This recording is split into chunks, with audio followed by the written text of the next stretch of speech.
Good afternoon, I'm Mark. Welcome back to the farm. Got a short video today just to capture some of the numbers from the steer that we had processed. I picked up the meat last week and got it into the freezer. And so I wanted to talk a little bit about our costs that were associated with that.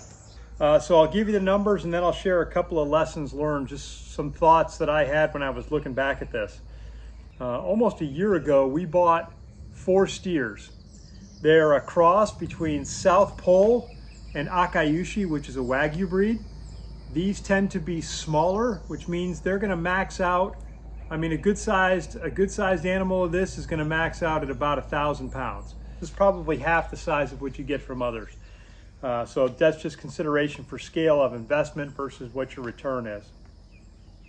We harvested the steer. On the hoof, he weighed 925 pounds. Our cost at purchase for him was $2,400. So pretty high.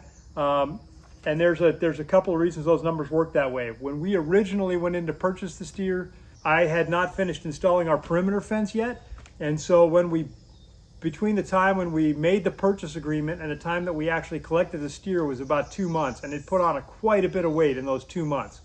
And so we probably had to pay for an extra 150 pounds of steer on the hoof between our initial purchase agreement and the time that we actually collected the animal. So that was a consideration. So $2,400 was our cost raw to pick him up. We paid about $500 total cost for feed, so that was a lot of hay. We did feed a little bit of grain each evening. I did that starting off because I wanted to have a way to encourage the steers to go into the corral every night, because I just wasn't confident in my perimeter fence and I didn't have a permanent gate on the property yet. And so my intent was to make sure that every night they got a treat, so they were encouraged to go into the corral. That way, every morning when I came out, the steers were right where I left them. All right, and so that was my real thing. I didn't want them to go out exploring the town or taking the car out for a joyride or something like that. All right, so $500 in feed, and then $890 for processing of the steer. And so what that was the processor we used was $850. And that was for up to the first 1,000 pounds of animal on live weight on the hoof. And since this guy came in at 925, there was nothing over the 850. So it was 850 plus we paid an extra $40 to have all the hamburger packs vacuum sealed. And that's, normally they'll just wrap them up and tie them off at the ends. We wanted them vacuum sealed. That was just our choice, and that was an extra fee for that. So that gives me an all-in cost for this steer of $3,790. So when we got it back from the processor, they didn't have a weight listed for it, and I put stuff in the freezer really fast without doing the math. And when I thought about adding up all the numbers of the pounds that I collected, I decided not to do it. So it's between 350 and 400 pounds of meat.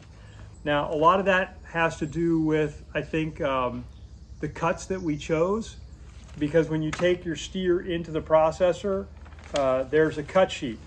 And what you're doing with a cut sheet is you're just dictating to them how thick you want the cuts. Do you want bone in? Do you want bone out? What do you want to do with all these different segments of the beef? What do you want to do with the organs, etc.?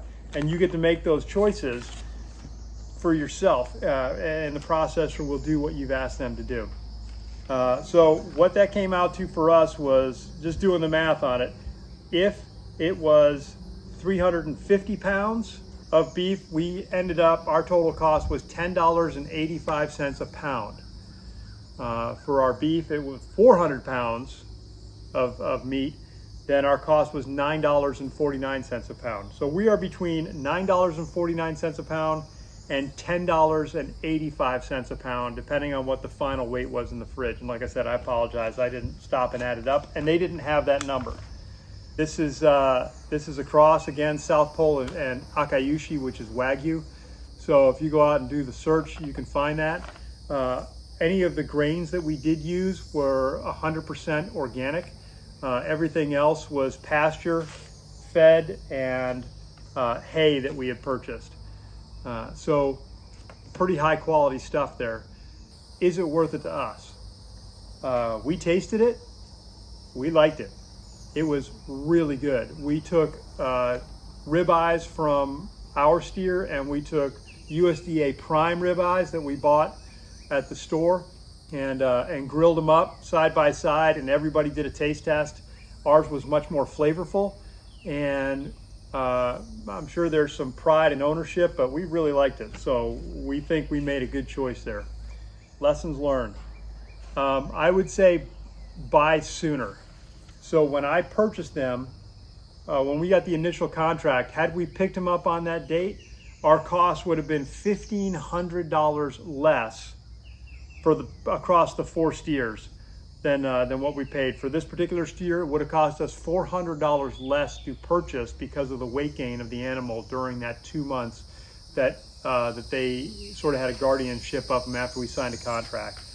The other thing I would say is, and this is a lesson that you learn in time. I think it comes with experience, is to process as soon as possible after they reach sort of an ideal weight. You know, in that 2 months between when I had him on contract and when I picked him up, you know, this steer gained 150 pounds. He didn't gain that much more since he was on this farm after we brought him home. So is there a return on investment? If you're doing it for profit, you've got to know you're doing it for profit and be willing to make the decision on where your return is based on your feed costs and your time and other resources that you're putting into it versus what the value of that beef's going to be. We know that we bought these for us.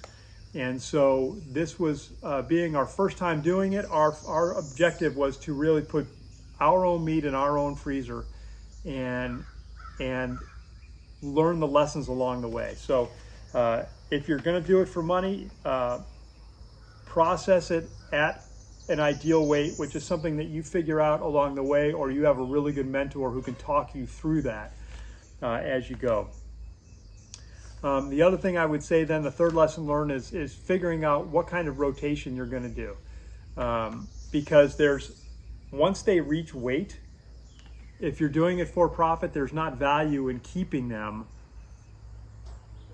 Keep feeding them, keep putting costs into growth or production when they're not really going to grow any further. So what I was looking at was that's one option. The other is a homestead version where you're buying them for you and your family. So I think that there is, depending on which model you're going to go with, there is a rotation of when you purchase and when you harvest. And so we bought 4 at one time. My thinking at the time was they're a herd animal. You don't buy just one. They get lonely, they break out, they run away. You know, there's all kinds of things because they want to be with other steers, other cows. So you need to have at least 2. And if that's what you're going to do, then for a homestead rotation, you buy 2, you grow them. When you harvest one, you add a younger one.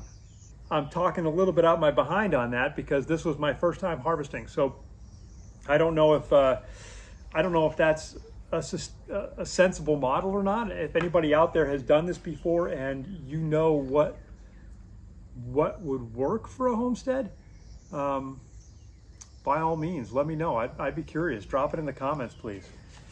There it is. That's it. This probably went a lot longer than I thought because I have the gift of gab, you know, kiss the Blarney Stone, what can I tell you? So that's it. So those were our costs for this steer. I don't know if it's helpful for anybody. It was helpful for me just to see how it went. Hopefully there's something in here, a nugget for you. All right. That's going to do it from here. Talk to you guys later.